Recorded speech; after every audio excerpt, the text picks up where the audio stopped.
climbing start berapa meter lagi. Dan jujur aja nih, jadi sebelum saya berangkat, ini coach saya bilang, si Jamil itu, wah nengak. Pasti saya selesai 2 jam, 3 jam. Jujur aja, udah om, jalan secapeknya aja, kalau ngantuk baru tidur. Jadi waktu itu sampai kilometer 200 Cirebon itu jam 6 malam ya. Terus masih kuat, jadi saya terusin. Intinya apapun perjalanan Audak ini saya lakukan ya sesuai dengan passion sendiri aja gitu. passion sendiri sama semangatnya self supported. Jadi ya sendiri. Pertanyaan berikutnya, perjalanan Palili yang sangat berkesan di Remed Audak 600 kilo ini yang mana tuh? Paling berkesan sih di kilometer 500 terakhir, 100 km terakhir sebetulnya. Jadi jam 8.30 yang jam 9 ketika matahari keluar itu matahari panas, langsung mata ciut. Udah, aduh, ngantuk banget sampai ada ke pom bensin, akhirnya berhenti tidur. Saya nggak tahu berapa lama, tapi taunya dokter Andi nelpon. Dok, kalau nggak nelpon saya nggak bangun ini. Tapi ya bisa tidur walaupun perut udah nggak nyaman. Perut udah nggak nyaman, makan udah nggak masuk ya. Udah bukan nggak masuk, jadi udah nggak nyaman aja. Jadi begitu dikasih makan pahit lah, asam, udah nggak nyaman. Terus saya paksain. Nah, yang paling berkesan itu di Puncak Cariu. Jadi Puncak Cariu itu 5 km, grade-nya mungkin antara 20 sampai 22. Jadi yang saya ingat sih, jadi dari pertama nanjak itu segmen pertama itu 1,8 kilo di Garmin itu udah 20%. 20%. Pakai ini. Udah kan perut udah naik sampai udah nggak tahan, berhenti lempar muntah. Muntah. Wah, udah muntah. Istirahat sebentar. Terus saya tahu di atas sudah mulai landai. Jadi saya dorong ke atas ada warung. Udah berhenti di situ, pesan teh manis, istirahat sebentar. Mungkin ada 15 menit sampai. Itu jam 12 siang tuh. Matahari berasa lima. Lagi panas-panas dorong juga males, panas juga males. Akhirnya istirahat, udah nyaman, perut udah oke, tapi ya lemes ada.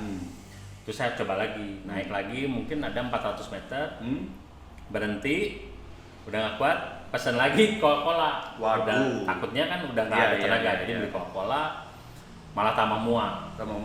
Tapi begitu mau jalan, baru ingat handphone ketinggalan. Iya. Turun lagi. Berapa kilo itu? Ya 800 meter sih, tapi perasaan ya, lama ya gitu. Lama pasti nanjak. Ya lama, sampai untungnya handphonenya ada. Jadi pas balik lagi udah nggak ada tenaga, udah capek. Akhirnya menyerah, pakai ojek sampai Puncak Pinus, istirahat, cari pick up. Udahlah loading lah ke Bandung. Udah konfirmasi ke itu? Ya enggak, belum. Cari dulu. 1 jam mungkin nggak dapet. Akhirnya jam 12.45an lah. Udah jalanin, tapi sebelum jalan saya WhatsApp dulu di grup, karena ada grup yang Remed. Ada. Jadi om saya out karena tadi setelah jackpot saya loadingnya nggak jauh, pada 2,5 kilo. 2,5 kilo ya. Tapi pikir saya udahlah naik mobil aja udah. Akhirnya ya diterusin. Dari situ masih ada nanjak, masih ada berapa segmen nanjak lagi sampai Cirata. Di Cirata bisa istirahat lagi, mencoba makan. Nah, untung bisa makan. Bisa makan, terus ketemu mereka. Nah, ketemu videografer, baru pulang bareng. Itu pun setelah Cirata sempat mau muntah-muntah lagi. Nah, itu ke-capture tuh di video. Di video capture. Dipaksain, justru malah setelah Kalong Wetan hilang semua sakit. Jadi, yang ada semangat, menyesuaikan, pengen selesai. Badan menyesuaikan mungkin. Nggak kerasa capek, nggak kerasa sakit, mualnya hilang, ngebut aja itu sampai terakhir, sampai ya alhamdulillah selesai. Walaupun ya itu 2,5 kilo dulu. Banyak drama-drama ya.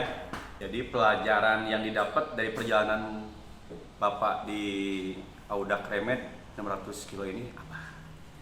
Wah, banyak. Pertama, survival. Jadi jujur aja saya takut, banyak takut. Takut pertama karena saya nggak yakin sepedanya bisa. Yang kedua, saya takut karena tanjakannya. Belum ditakut-takutin Anda. Nanjaknya parah. Akhirnya, tapi takut itu, rasa takut itu terjadi kalau kita belum kejadian. Betul. Belum ngelayaninnya. Begitu udah dijalanin, kadang-kadang kepikiran biasa aja. Iya. Bisa kok, sabar aja gitu ya. Bahkan yang paling menakutkan kayak di Puncak Pinus, saya takut sebetulnya karena nggak yakin bisa selesai. Sebetulnya begitu lewat, nyesel yang ada. Jadi pertama ya jalanin aja. Jadi perjalanan itu bukan dipikirin, Iya, tapi dijalanin aja, pasti bisa. Yang kedua, jangan menyerah. Menyerah itu nggak gampang. Tetap aja mesti goes lagi. Nggak gampang. Jadi kan ya sama kayak puasa. Betul. Kita tengah hari puasa ya pura-pura minum sebentar terus puasa lagi juga tetap aja nilainya kan nggak ada. Walaupun ya kita sampai buka lagi nggak makan lagi. Sama aja nggak sah gitu. Ya sama kayak kemarin gitu.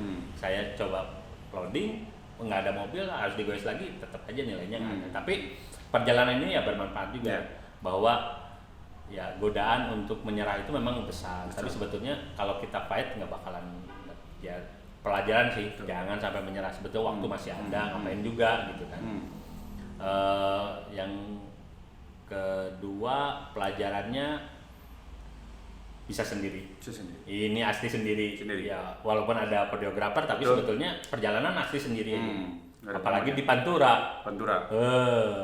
Di grup itu diceritain, hati-hati om, kemarin ada yang nyebrang ketabrak sampai terus satu lagi cerita ada orang nyiap terus nyenggol truk sampai hancur. Ya udah parno ya. Itu jadi pikiran sih sebetulnya, tapi begitu dijalanin jadi aja. Kita waspada, fokus, tapi ya nggak jadi takut gitu. Jalanin aja. Bahkan ya alhamdulillah bisa, ini rekor loh, saya bisa running 24 jam dari jam 5 pagi sampai jam 5 pagi tanpa tidur, ya istirahat tanpa tidur. Jadi perjalanan di sini apa yang ngerasain om? Om kan ibaratnya pakai sepeda yang belum om pernah pakai, om belum setting sedemikian rupa. Gimana kesan-kesannya si Pro Prime ini? Jujur aja ya, tahu kan ini sebenarnya bukan sepeda untuk jarak jauh, bukan disiapkan untuk jarak jauh. Gear kecil, betul, cuma 36, sementara Canyon 42, depan juga gede, ini 34, Canyon 32, terus nggak ada aeroba, jadi asli 100% ya tangan. Saya kan nggak bisa lepas tangan, jadi terus saya gini. Next lah, belajar. Ya, yang pasti dengan gear kecil mungkin jadi lebih cepat. Betul. Tapi ya ini nyaman, rigid, tapi masih ada compliance-nya. Jadi di jalan jelek pun masih nggak terlalu tremor, nggak terlalu sakit. Terus yang enak sih sebetulnya selain dari konstruksi sepedanya, dari konstruksi si SRAM tapi ini yang enak dipegang gitu dibanding yang Canyon nggak nyaman. Kalau ini enak, jadi ketika saya recovery cuma pegang atasnya aja, sama aja kayak main di race bike. Enak. Ya nggak nyangka sih sebetulnya. Ternyata sepeda ini bahkan mungkin di berikutnya saya mau coba pakai ini lagi. Keren sih om. Yang itu kita jual aja. Keteng. Untuk pertanyaan terakhir, apa yang mau disampaikan? Apa ya? Intinya terima kasih support coach. Bukan udah coach ya. Udah ngasih banyak inputan, bantuin sepeda, kemudian ngasih ya menakut-nakuti juga. Buat veteran baik yang selalu support saya, mempersiapkan tunggangan saya sebaik-baiknya. Kemudian Urban Case yang selalu menemani logistik saya. Ini kan limited juga kan ya? Ya ini limited. Alhamdulillah limited. Jadi perjalanan kemarin saya semua bawa, jadi saya nggak makan di luar kecuali beli sate marangi itu aja. Jadi saya bawa makanan berat, bawa energi bar juga. Jadi setiap 50 kilo yang makannya yang saya bawa. Jadi nggak berhenti untuk cari makan gitu. Racikan istri sendiri?